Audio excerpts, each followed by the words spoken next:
තෝත් ice cream මං අයියේ හොඳටම බීලා වගේනේ.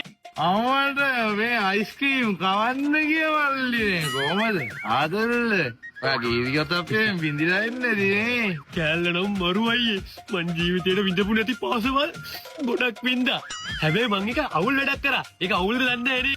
අවුල් වැඩක් ඇයි උඹේ කිව්ව ගෙදරවත් එක්කන් ආවද පිස්සු දනේ ලොඳ කාලා කොම්බේ ගෙදර අරන් එනවද? මං ගාන කතා කරගත්තේ 5000යිනේ. ඔක්කොම වෙට්ටි ඉවරලා මං 4000යි දුන්නේ. අවුල් ඒක අවුල් ඒකේ මාංශනේ නැටුවේ දැක්කනේ යාළුවටත් තේරෙනවා ඔයා ඔය කරේ ಜಾති පළ දෙන විපාකයක් හරි මම ඉස්සෙල්ල කියන්නකෝ කෙල්ල කේස් එකක් දැම්මද පිස්සු දයියේ එහෙම මුකුත් කිව්වේ නෑ. තොට හෙන ගහනවා කියලා 4000 අරගෙන ගියා.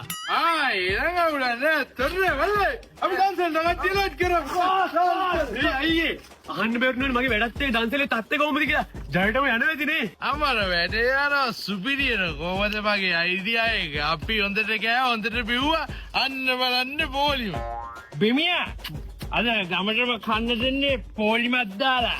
අම්මු අපි යන ආඩම්බර වෙනවා ඈ.